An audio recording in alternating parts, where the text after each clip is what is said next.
Selamat malam, perkenalkan nama saya Risdayanti dengan NIM S1B1210334 kelas A, mata kuliah Dasar-Dasar Pemasaran, jurusan Administrasi Bisnis, Fakultas Ilmu Sosial dan Ilmu Politik, Universitas Al Oleo. Di sini saya akan menjelaskan tentang positioning. Latar belakang era globalisasi yang penuh dengan persaingan bisnis yang semakin ketat menuntut industri untuk semakin meningkatkan kualitasnya, baik di bidang teknologi, informasi, sumber daya manusia, dan program pemasaran yang semakin menarik dalam mengembangkan usahanya. Perusahaan harus mempertimbangkan alat yang digunakan untuk mencapai keberhasilan perusahaan, serta memperhatikan kualitas layanan persaingan dalam dunia bisnis terjadi di semua industri. Peran strategi dari sebuah perusahaan sangat penting dilakukan.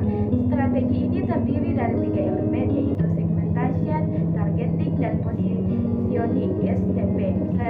Segmentation sebagai mapping strategi dengan segmentasi pasar, maka perusahaan dalam membuat suatu produk lebih spesifik dan memenuhi kebutuhan sebagai pasar yang menjadi targetnya. Targeting didefinisikan mengalokasikan sumber daya perusahaan secara efektif, yaitu memilih target market yang tepat. Unsur terakhir strategi adalah positioning. Perusahaan harus tepat memposisikan merek perusahaan di dalam benak konsumen, yaitu apa sesungguhnya yang perusahaan tawarkan. Positioning sangat penting bagi merek perusahaan. Pengertian positioning. Positioning adalah tindakan perusahaan untuk merancang produk dan bauran pemasaran agar dapat tercipta kesan tertentu di ingatan konsumen, sehingga dengan demikian konsumen segmen memahami dan menghargai apa yang dilakukan perusahaan. Dalam kaitannya dengan para pesaingnya, bagi perusahaan, tindakan untuk meneliti atau mengidentifikasi posisi pesaing dan memutuskan untuk mengambil posisi setaraf dengan posisi pesaing atau mencari kesempatan dalam pasar. Positioning merupakan tindakan untuk merancang penawaran dan citra perusahaan agar menempati suatu posisi kompetitif yang berarti dan berbeda dalam benak pelanggan sasaran. Hasil akhir positioning adalah terciptanya proporsi nilai yang pas yang menjadi alasan bagi pelanggan untuk membeli. Kriteria dan tujuan positioning. Penentuan positioning sangat dibutuhkan dalam strategi perusahaan untuk menempatkan produk dalam pasar dan pemenuhan kebutuhan konsumen. Beberapa kriteria dan pencapaian tujuan akan diuraikan sebagai berikut. Tujuan positioning adalah menempatkan sebuah produk untuk mendapatkan posisi yang lebih unggul dalam benak konsumen. Kriteria penentuan positioning. Penentuan posisi merupakan hasil persepsi tentang suatu produk atau merek yang dikomunikasikan kepada konsumen, dan pengembangan penentuan posisi sangat bergantung pada teknik riset pemasaran. Ada beberapa kriteria dalam menentukan positioning menurut Kartajaya 2004, antara lain: 1. Pelanggan harus dipersepsikan secara positif oleh para pelanggan dan menjadi reason to buy mereka. 2. Perusahaan. Positioning harus mencerminkan kekuatan dan keunggulan kompetitif perusahaan. 3. Pesaing. Dalam hal pesaing, positioning harus bersifat unik agar dapat mendiferensiasikan diri dari para pesaing. 4. Perubahan. Positioning harus berkelanjutan dan relevan dengan berbagai perubahan dalam lingkungan bisnis, baik itu perubahan persaingan, perilaku pelanggan, perubahan sosial budaya, dan sebagainya.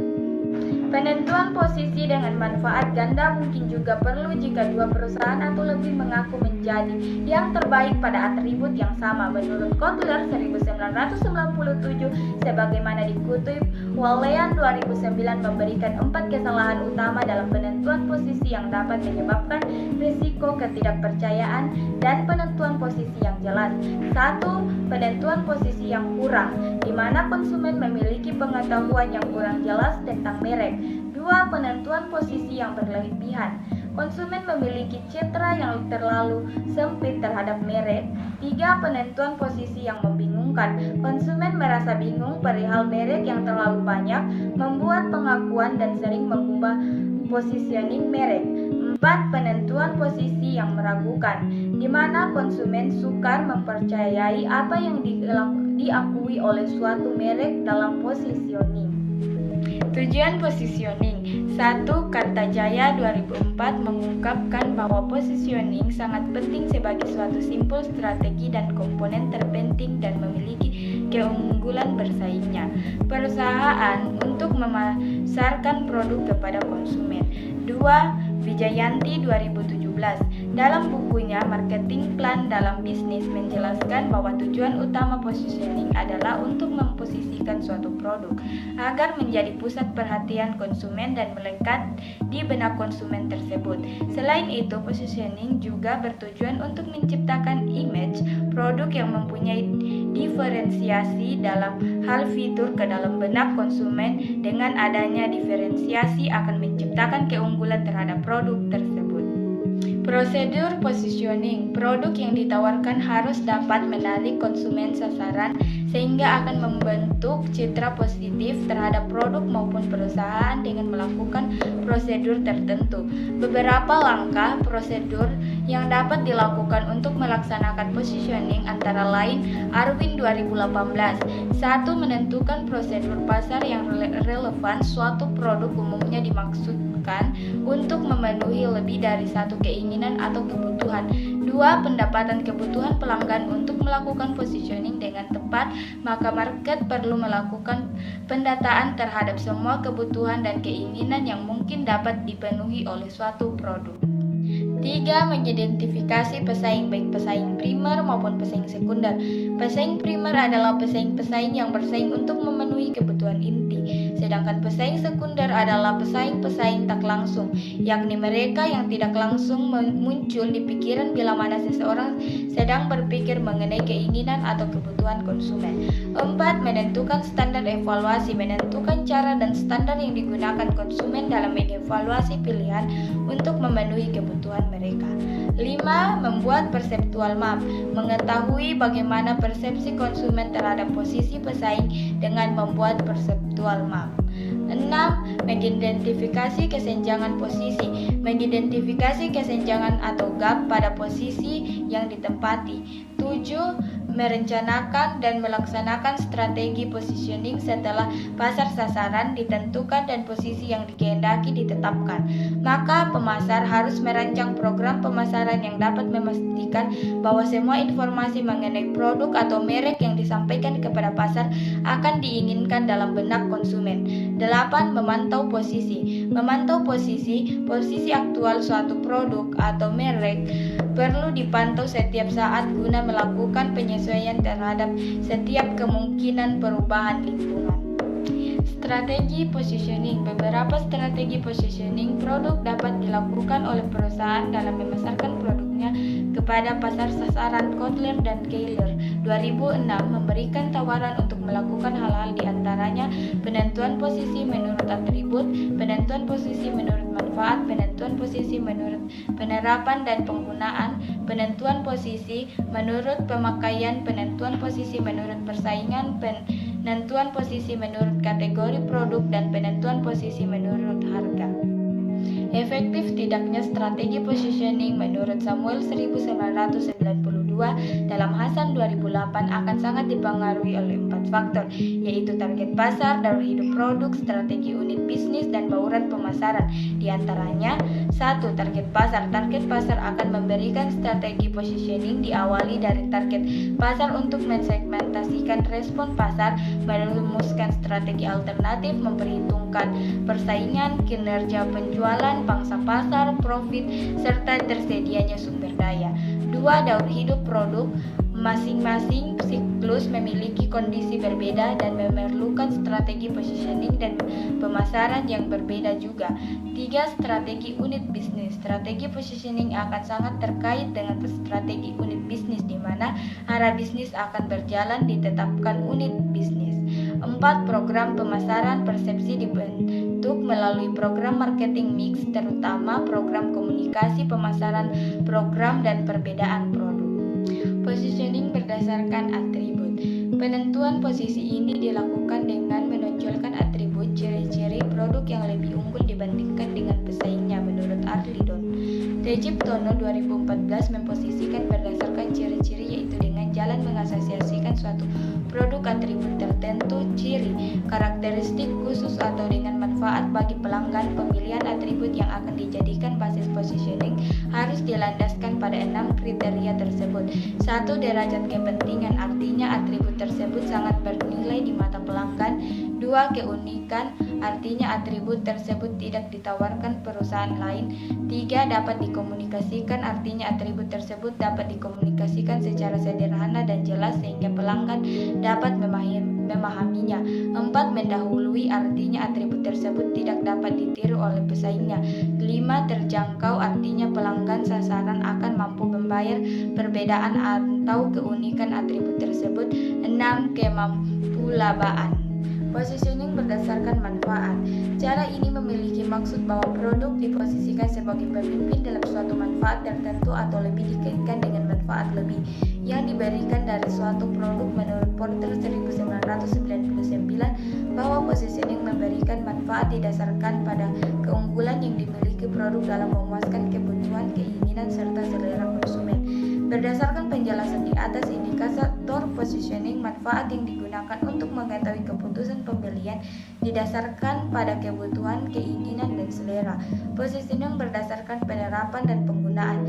Cara ini dilakukan dengan menonjolkan seperangkat nilai penggunaan dan penerapan. Pemosisian yang dilandasi penggunaan atau penerapan produk dapat menggunakan strategi pemosisian berganda, walaupun setiap penambahan strategi berarti mengundang kesulitan dan risiko. Seringkali strategi pemosisian berdasarkan penggunaan digunakan sebagai posisi kedua atau ketiga yang didesain untuk mengembangkan pasar. Venus positioning berdasarkan pemakai. Ini berarti memposisikan produk yang terbaik untuk sejumlah kelompok pemakai, atau dengan kata lain produk lebih ditujukan pada sebuah komunitas atau lebih. Atau dengan kata lain, positioning menurut pemakai dilakukan dengan mengasosiasikan produk dengan kepribadian atau tipe pemakai produk. Positioning berdasarkan pesaing, yaitu dikaitkan dengan posisi pesaing dengan pesaing pertama. Seringkali memposisikan jenis ini adalah untuk meyakinkan konsumen bahwa suatu merek lebih baik daripada merek pemimpin pasar untuk ciri-ciri tertentu. Positioning berdasarkan kategori produk. Cara ini dilakukan dengan memposisikan produk sebagai pemimpin dalam kategori produk. Pemosisian dengan mengalihkan atau menggantikan kelas produk tertentu. Misalnya pada permen Kopiko yang diposisikan sebagai kopi dalam bentuk permen, bukan permen rasa kopi. Positioning berdasarkan harga. Positioning berdasarkan harga yakni positioning yang berusaha menciptakan kesan atau citra berkualitas tinggi lewat harga tinggi, atau sebaliknya menekankan harga murah sebagai indikator nilai. Di sini produk diposisikan memberikan nilai yang terbaik. Berdasarkan penjelasan di atas, indikator atribut produk yang digunakan dalam mengetahui keputusan pembelian diantaranya harga tinggi, diskon, dan paket gratis. Ada beberapa positioning yang dapat dilakukan. 1. Positioning berdasarkan perbedaan produk. Pendekatan ini dapat dilakukan jika produk suatu perusahaan mempunyai kekuatan yang lebih dibandingkan dengan pesaing dan konsumen harus merasakan benar adanya perbedaan dan manfaatnya. 2. Positioning berdasarkan atribut produk atau keuntungan dari produk. Pendekatan ini berusaha mengidentifikasi atribut apa yang dimiliki suatu produk dan manfaat yang dirasakan oleh konsumen atas produk tersebut. 3. Positioning berdasarkan pengguna produk. Pendekatan ini hampir sama dengan targeting, di mana lebih menekankan pada siapa pengguna produk. 4. Positioning berdasarkan pemakaian produk. Pendekatan ini digunakan dengan membedakan pada saat apa produk tersebut dikonsumsi.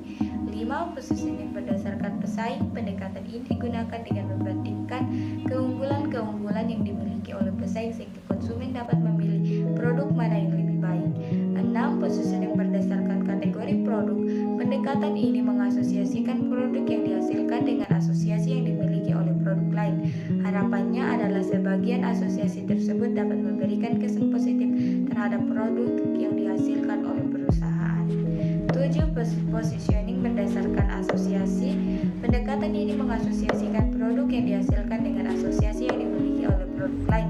Harapannya adalah sebagian asosiasi tersebut dapat memberikan kesan positif terhadap produk yang dihasilkan oleh perusahaan. 8. Positioning berdasarkan masalah. Pendekatan ini digunakan untuk menunjukkan kepada konsumen bahwa produk yang ditawarkan